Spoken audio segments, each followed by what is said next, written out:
huwan nuru kullun nuri yahdi 'anil 'ama. Ilmu itu cahaya di atas cahaya yang menjadi penerang pada kegelapan. Wadul jahli marrad dahri bainal ghayahibi. Sedangkan orang bodoh sepanjang waktu terkungkung di dalam kegelapan. Huwa dhirwatus syamma'u tahmi manil taja. Ilmu laksana puncak gunung yang melindungi orang yang berlindung kepadanya. Ilaiha wa yumshi aminan fin nawaibi. Hingga bisa berjalan dengan aman di tengah ujian. Jadi orang berilmu itu maksudnya apa? Apapun yang Allah datangkan untuknya pasti baik. Dikasih sakit, orang berilmu ngerti caranya sabar. Dikasih ujian, orang berilmu ngerti caranya ikhlas dan ridho. Dikasih kekayaan, orang berilmu ngerti caranya mensyukuri kekayaan. Dikasih kekuasaan, orang berilmu ngerti bagaimana menjalankan kekuasaan. Maka dikatakan di sini, orang yang berilmu itu ibarat gunung yang tenang, orang yang berjalan di tengah ujian. Bihi yantaji wan nasu fi ghafalatihim wa bihi tertaji warruhu bainat taraibi. Bihi yashfa'ul insanu man raha 'asiyan ila darki an-nirani syarril awaqibi. Dengan ilmu seseorang akan selamat ketika manusia berada dalam kelalaian. Ngerti enggak? Jadi di zaman yang penuh fitnah sekarang, itu yang paling terombang-ambing itu orang yang tidak berilmu. Ikut sana, muka cocok, pindah sana, tidak cocok, pindah sana. Terombang-ambing dia. Dengan apa? Dengan perubahan zaman. Dengan ilmu diharapkan rasa aman kala nyawa berada di ambang kematian. Coba, mau mati pun, orang kalau berilmu itu insya Allah tetap merasa aman. Sampai antum tahu syairnya Al-Imam Asy-Syafi'i. Menjelang kematiannya disebutkan oleh muridnya Abu Bakar Al-Muzani rahimahullahu ta'ala rahmatan wasi'atan. Imam Syafi'i itu mau meninggal saja, itu masih bisa melantunkan syair yang isinya nasihat. Mengatakan begini, walamma qasa qalbi wa dhaqat madhahibi ja'altu ar-raja minni li'afwika sullama ta'azamani dhanbi walamma qarantuhu bi'afwika rabbi kana afwuka a'zama. Imam Syafi'i mengatakan ini napas sudah berat. Dibilang apa? Walamma qasa qalbi, hatiku mulai keras. Artinya keras ini bukan karena banyak dosa, karena mulai meregang nyawa. Wa dhaqat madhahibi, dan jalanku sudah mulai menyempit dari dunia mau masuk ke liang kubur. Ja'altu minni li'afwika sullama, maka aku jadikan, ja'altur raja minni li'afwika sullama, aku jadikan roja itu apa? Harapan mendapatkan rahmat Allah, ampunan Allah, kasih sayang Allah. Aku jadikan harapan itu anak tangga untuk mendapatkan ampunanmu ya Allah. Kemudian Imam Syafi'i mengatakan, ta'azamani dhanbi walamma qarantuhu, dosaku besar ya Allah. Tapi ketika aku bandingkan bi'afwika kana rabbi afuka a'zama, dengan ampunanmu ya Allah, ternyata aku melihat ampunanmu jauh lebih besar. Ini coba, mau meninggal masih bisa merayu Allah. Itu kalau dia orang yang berilmu. Sementara kalau orang tidak berilmu, panik mau meninggal. Sopo sing nalkin, surung-surungan, sampean ae, ojo sampean, ojo. Engko keliru tak tokno nomor togel. Ini mau nalkin la ilaha illallah, keluarnya apa? Papat pitu. La haula wala quwata illa billah. Dan ada seorang bapak mau meninggal, dan ini kisah nyata. Tahu enggak anaknya tanya apa? Pak, sertifikat disimpen ten pundi? Kuatir mangke panjenengan sedo sertifikatnya mboten ketemu. Coba antum mau digituin? Mau meninggal itu anak ndak repot nangisin antum, itu anak ndak repot mentalkin antum agar kemudian keluar kalimat la ilaha illallah. Tapi ditanya apa? Coba tersiksa apa ndak ini? Kalau orang berakal sertifikat dibawa ke notaris tuker jadi sertifikat wakaf baru meninggal. Itu orang cerdas. Sehingga ketika meninggal anaknya gak takon mana yang dadi wakaf, dadi pondok, dadi masjid, dadi panti asuhan, dadi madrasah. Jadi tempat-tempat yang baik. Antum tahu Pak Muhid kan? Pak Muhid itu sebelum meninggal semua asetnya sudah diwakafkan. Kemudian saya tanya, loh Pak Muhid, anak kan banyak, 9 anak beliau ya, 9 kalau salah. Dibilang apa? Loh kok enak, sing kerja aku, sing bangun aku, sing tuku aku, ya tak gawa mati mbak aku, anakku cek golek dewe. Coba kita ndak mau mati ditanya, Pak sertifikat di mana? Puduh itu malaikat dorong nutuk wis ketutuk anak itu. Ya itu malaikat baru ngangkat gini loh kok jerit jari malaikat durung tak apa-apa no lho iki. Katanya didodok anakku jadi. Katanya mati ditakoni sertifikat. La haula wala quwata illa billah. Ya begitu Pak ya.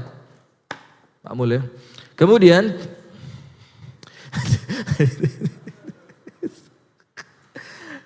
Kemudian hadirin yang dirahmati dan diberkahi oleh Allah Subhanahu wa taala. Maka dengan ilmu diharapkan rasa aman itu datang ketika nyawa berada di ambang kematian. Kemudian ia sarana manusia menolong teman durhaka. Jadi kalau punya ilmu Pak bisa nolong teman. Karena kalau cuma nolong teman pakai uang tidak ada berhentinya. Gak mari terus minta. Tapi kalau nolong teman dengan ilmu, kasih ilmu cara ngelas. Besok dia kerja jadi tukang las. Selesai urusan. Selama dia ngelas Anda dapat pahalanya. Punya teman ahli maksiat dinasehati, diajak untuk tobat sampai dia tobat akhirnya taat kepada Allah. Selama dia taat Anda dapat manfaatnya. Jadi orang berilmu itu buat temannya yang durhaka bermanfaat. Bahkan sampai Al-Imam Al-Hasan Al-Basri mengatakan perbanyaklah memiliki teman yang soleh. Karena teman yang soleh itu apa? Akan memberi syafaat. Akan mendatangkan syafaat kelak di hari kiamat. Jadi orang berilmu itu manfaat. Kancanono, wong kang soleh, kumpulono kita ndak kumpul be wong soleh kere-keran. Hidup kita tuh dipenuhi dengan kerisauan-kerisauan tentang dunia. Tapi kalau kumpulnya sama orang berilmu, tenang gitu, nyaman gitu. Diajak mikir akhirat. Sementara orang kalau mikir akhirat, nyaman hidupnya. Kenapa nyaman hidupnya?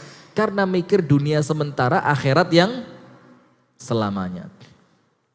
Menuju api paling bawah seburuk-buruk siksaan. Jadi artinya kalau ada orang alim itu punya teman yang durhaka, orang yang alim itu bisa menjadi pemberi syafaat untuk temannya walaupun temannya itu masuk neraka yang paling bawah.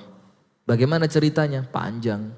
Jadi disebutkan oleh Al-Imam Al-Hasan Al-Basri, ketika ada seorang laki-laki sama Allah dimasukkan ke dalam syurga, kemudian dia keliling di syurga itu, dia tidak ketemu temannya. Kemudian dia tanya, ya Allah, dulu saya punya teman di dunia, kemana saya pergi dia bersama saya. Kok tidak ketemu di syurga? Terus dibilang apa? Al-jannatu la tahlu illa biwujudihi. Syurga kurang seru ya Allah kalau tidak ada dia. Dulu waktu di dunia itu ya ini bodoh tapi ya lek dijaknan dindi ku guyokno gitu. Jadi nyetir panjang itu ndak ngantuk. Maka surga ini nampaknya kurang asik kalau ndak ada dia. Dibuka sama Allah Ta'ala pintu neraka. Ternyata temennya apa? Sauna. Temennya sedang berendam air panas. Temennya sedang dibakar di api neraka. Terus dia, loh ya Allah, ya itu teman saya. Apa kata Allah kepada malaikatnya? Angkat dia, bukan karena dia baik. Karena apa? Karena nyenengno koncone sing di surga. Supaya senengnya teman yang di surga itu lengkap. Karena orang di surga permintaannya ditolak enggak sama Allah? Enggak. Bahkan ketika dia minta teman sama Allah diambilin temannya dari api neraka. Itu maka sekarang orang soleh dimusuhi enggak? Orang baik dijauhi. Terus nanti ya apa di akhirat, siapa yang nolong kita kan?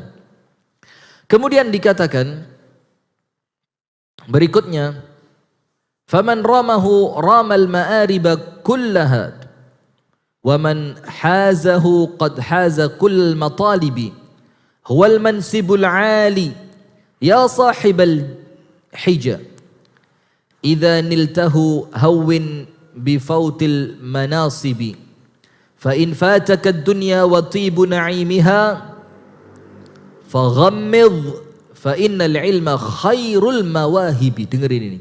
Fa innal ilma khairul mawahibi. Ilmu itu pemberian yang paling besar.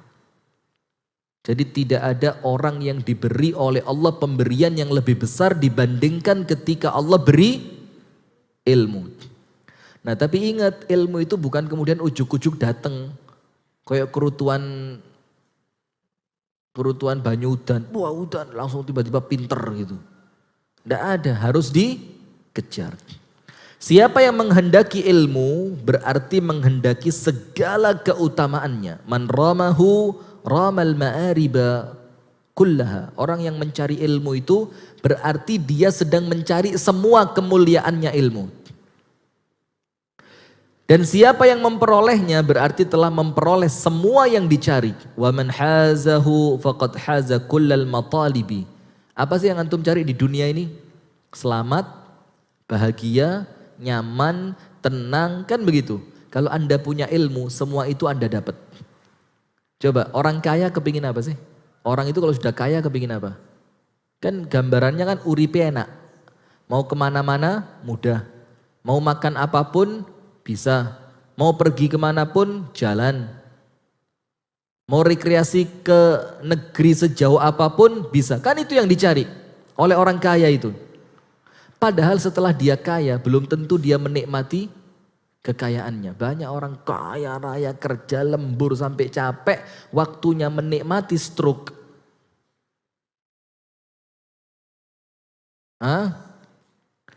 Stroke saya lumayan, ada waktu menikmati, berangkat pindah alam ke alam barzakh, masuk kuburan. Sama anaknya kuburannya diindah, dibikin indah. Dikasih peti yang paling mahal. Kemudian kuburannya minta yang posisinya paling bagus. San Diego Hills, yang kontrak tanah kuburannya itu setahunnya sampai ratusan juta.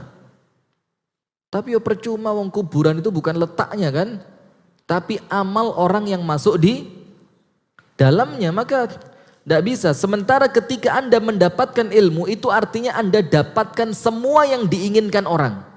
Orang kepingin tenang, punya ilmu pasti tenang. Orang kepingin bahagia, punya ilmu pasti bahagia.